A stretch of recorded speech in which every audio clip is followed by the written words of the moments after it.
Assalamualaikum warahmatullahi wabarakatuh.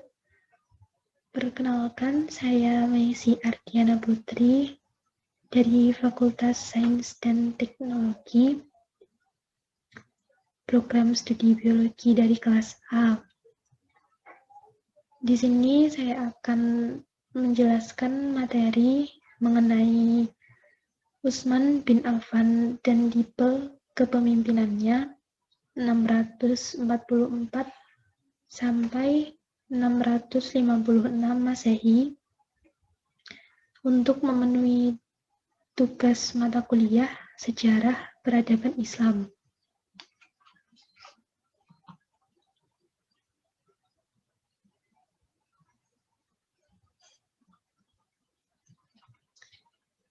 Dalam pembahasan materi presentasi kali ini, akan saya mulai dari 3 topik pembahasan, yaitu yang pertama, siapakah Utsman bin Affan? Yang kedua, bagaimana latar belakang terpilihnya Utsman bin Affan sebagai khalifah? Dan ketiga, bagaimana tipe kepemimpinan Khalifah Utsman bin Affan?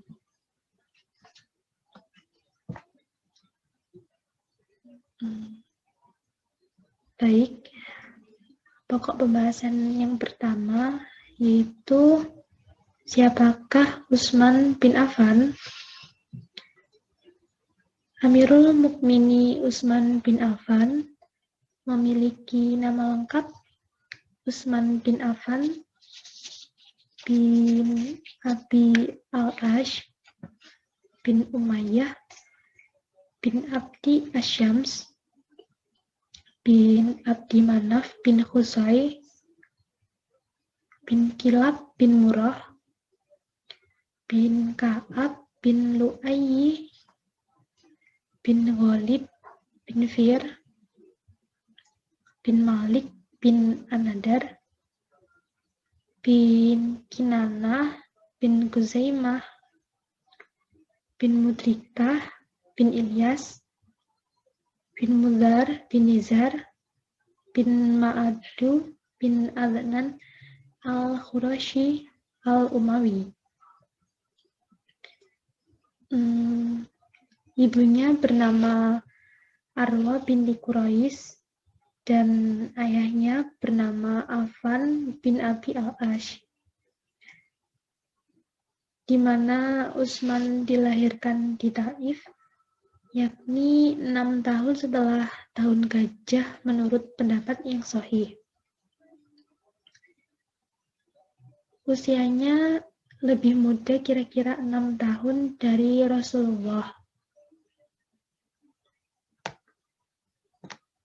Nasab bertemu dengan Rasulullah SAW yaitu pada Abdi Manaf, kakek keempat Rasulullah, sekaligus kakek kelima Utsman, di mana antara Rasulullah dan Utsman keduanya merupakan suku Quraisy yang terpandang.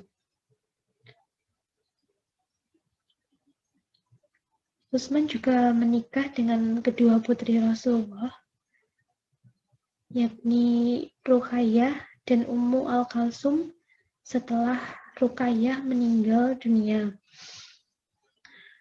Karena itulah beliau dijuluki Dzunurain atau yang memiliki 2 cahaya. Nabi juga sangat mengaguminya karena kesederhanaan, kesalehan, dan kedermawanan Utsman.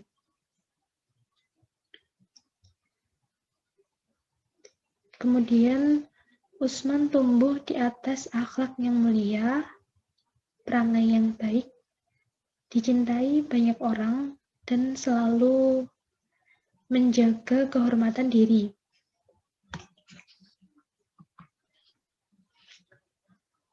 Yang selanjutnya yaitu ciri-ciri fisik Utsman. Utsman memiliki wajah yang tampan, berkulit putih dengan rona kemerah-merahan dan dahinya lebar.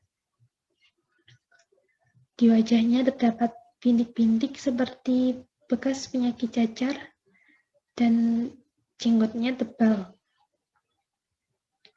Lalu perawakan Utsman sedang, tidak pendek, dan tidak pula tinggi. Tulang-tulang persendiannya pun besar dan pundaknya lebar.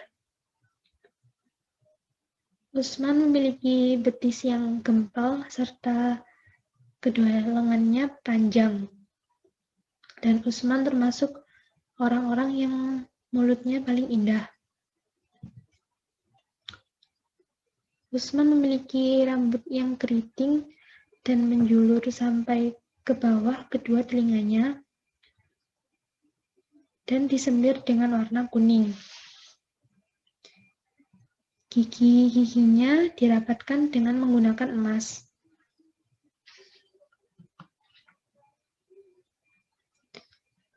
Yang berikutnya, kedermawanan dan keislaman Utsman.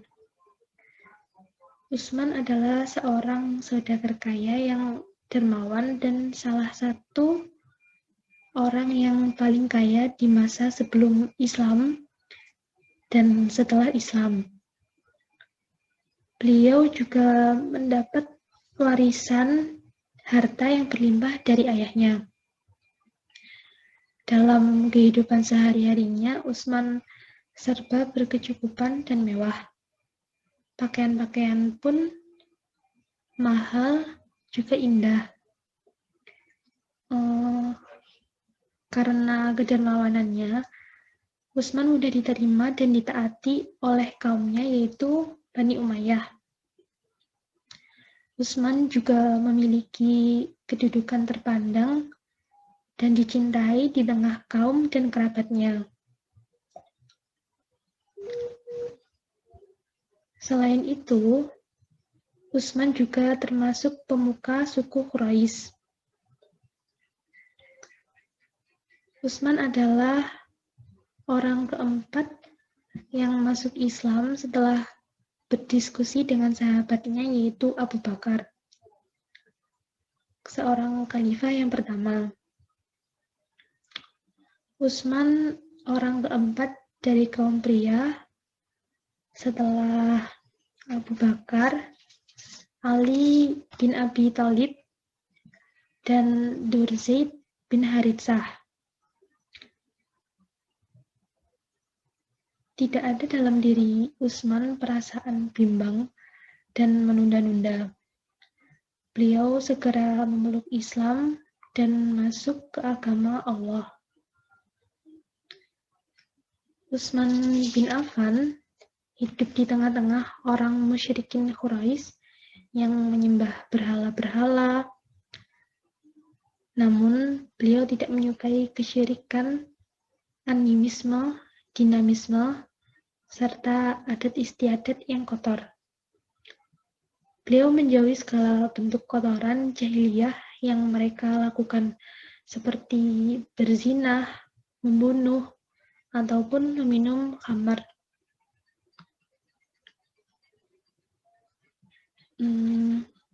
Kemudian, pokok pembahasan yang kedua yaitu latar belakang terpilihnya Utsman bin Affan sebagai khalifah. Setelah penikaman yang dialami oleh Khalifah Umar bin Khattab oleh Abu Lu'lu'ah al-Majusi yang menyebabkan sakit parah dan sebab kematian Umar, 10 sebagian besar kalangan sahabat pada saat itu menginstruksikan agar Umar menunjuk langsung suksesi kepemimpinan setelahnya.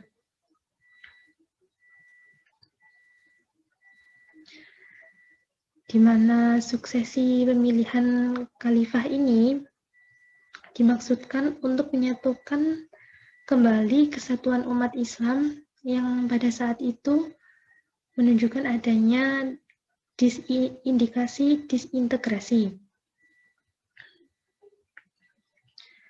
Namun, Umar tidak melakukan itu dengan pertimbangan kondisi ketika Abu Bakar menunjuk dirinya. Mengapa? Karena pada saat itu, pemerintah masyarakat Islam sudah stabil dan tentara Islam sudah memperoleh kemenangan.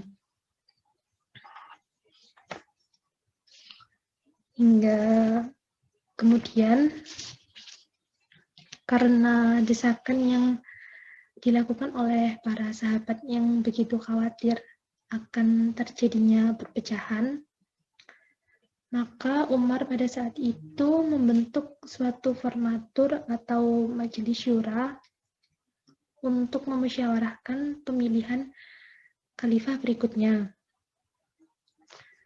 di mana formatur tersebut terdiri atas 6 orang, yakni yang pertama Ali bin Abi Thalib, yang kedua Utsman bin Affan, yang ketiga Zubair bin Al-Awam, yang keempat Talhah bin Abdullah, yang kelima Sa'id bin Abi Waqqas, dan yang keenam Abdul Al-Rahman bin Auf. Dewan Formatur harus memilih satu di antara mereka untuk menjadi seorang khalifah. Khalifah harus sudah terpilih 3 hari setelah dewan dibentuk dan diumumkan di hari keempat. Lalu, setelah Umar bin Khattab wafat, Dewan Formatur segera bersidang dan sidang dipimpin oleh Abdul Al-Rahman bin Auf. Ada 2 calon kuat sebagai khalifah, yakni Utsman dan Ali. Berbagai perdebatan terjadi dalam menentukan khalifah ketiga. Hingga kemudian Abdul Al-Rahman bin Auf bermusyawarah dengan tokoh-tokoh lainnya, dan ternyata mayoritas memilih Utsman sebagai seorang khalifah. Antara Utsman dan Ali juga tidak ambisius menjadi khalifah. Justru keduanya saling mempersilahkan untuk menentukan khalifah secara musyawarah. Sahabat-sahabat yang tergabung dalam dewan posisinya seimbang.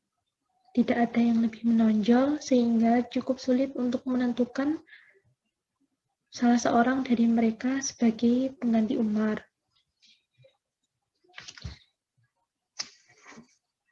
Dan akhirnya Abdul Al-Rahman bin Auf membaiat Utsman. Tidaklah heran bila dalam sidang terjadi tarik ulur pendapat yang sangat alot. Walaupun pada akhirnya mereka memutuskan Utsman bin Affan sebagai khalifah setelah Umar bin Khattab. Karena suara mayoritas pun menghendaki dan mendukung Utsman. Abdul Al-Rahman bin Auf langsung membaiatnya saat itu juga. Diikuti oleh para sahabat dan kaum muslim. Orang kedua yang membaiat Utsman adalah Ali bin Abi Thalib. Dengan kemudian, kaum muslim bersepakat menerima Utsman sebagai khalifah setelah Umar bin Khattab. Utsman dinyatakan resmi sebagai khalifah melalui sumpah dan baiat seluruh umat Islam. Pemilihan itu pun berlangsung pada bulan Zulhijjah tahun 23 Hijriah atau 644 Masehi dan dilantik pada awal Muharram 24 Hijriah atau 644 Masehi.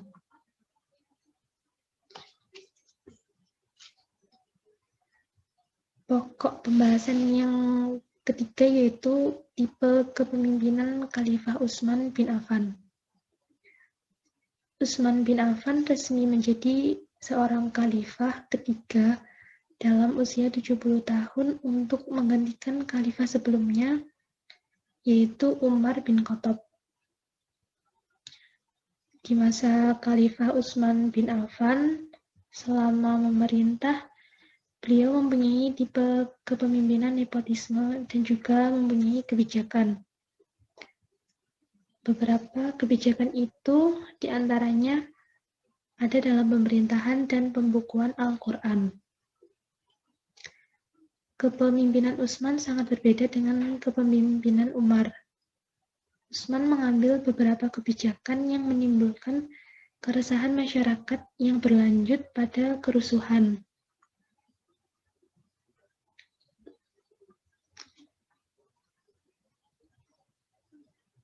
Seperti yang sudah saya jelaskan tadi, tipe kepemimpinan Khalifah Utsman bin Affan yaitu politik nepotisme, di mana Utsman mengangkat kaum kerabatnya pada jabatan-jabatan tinggi negara atau yang dikenal dengan politik nepotisme tersebut, yaitu sebagai gubernur dan sekretaris negara. Hal tersebut berakibat muncul berbagai protes dan kecaman dari rakyat. Sebab, meskipun terdiri dari orang-orang yang berkemampuan militer yang tinggi dan administrator kelas utama, namun mereka belum memiliki moral yang baik. Kebijakan Utsman yang pertama yaitu membubarkan Dewan Pengelola Baitul Mal yang dijabat oleh Abdullah bin Arkam, yang terkenal sangat jujur dan berpotensi mengelola Baitul Mal, dan kini badan itu dihapuskan sehingga pengelola Baitul Mal langsung berada di tangan khalifah. Akibatnya orang yang dulu mendapat tunjangan dari negara kini tidak ada lagi, dan pada akhirnya pencopotan Abdullah bin Arkam dari ketua Baitul Mal mendapat kecaman pedas dari tokoh-tokoh masyarakat. Kebijakannya yang kedua yaitu tanah-tanah rampasan perang yang ditinggalkan pemiliknya pada waktu perluasan wilayah di masa Khalifah Umar dulu dijadikan milik negara. Tanah itu diolah rakyat dan negara memperoleh bagian dari hasil tanah itu. Namun kini, di masa Utsman, tanah-tanah itu diperjualbelikan. Dan berakibat banyak keluarga Bani Umayyah dan sahabat tertentu yang kaya mendadak dan hidup mewah. Namun sebaliknya, sangat banyak pula rakyat yang menjadi miskin mendadak karena lahan kehidupan mereka terputus dan hilang mata pencaharian.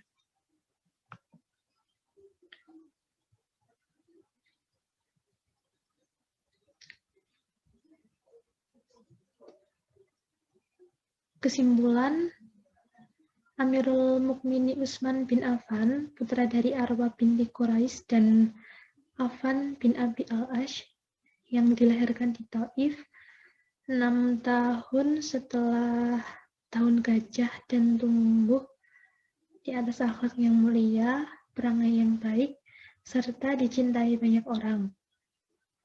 Garis keturunannya bertemu dengan nasab Rasulullah SAW pada Abdi Manaf dari jalur ayahnya.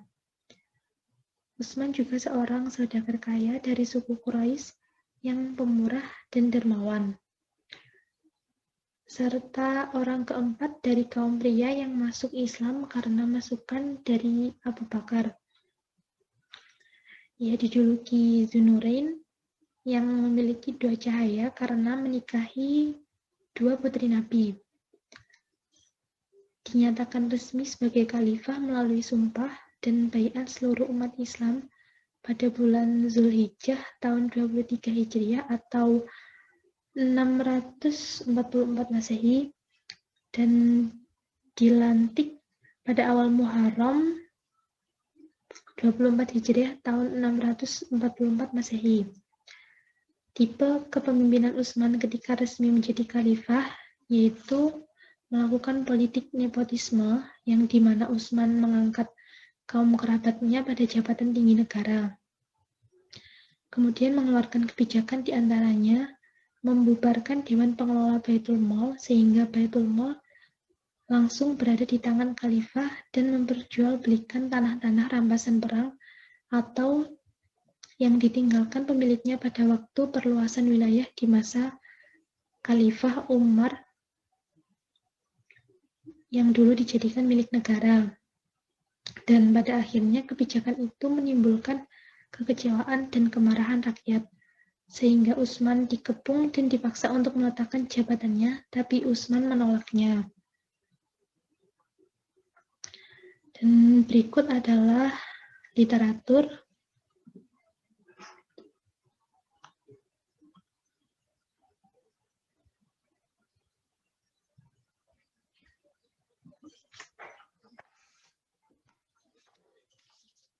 Kemudian presentasi dari saya mengenai materi Utsman bin Affan dan kepemimpinannya 644 Masehi sampai 656 Masehi.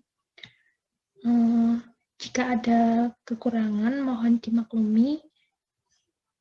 Sekian dari saya. Wassalamualaikum warahmatullahi wabarakatuh.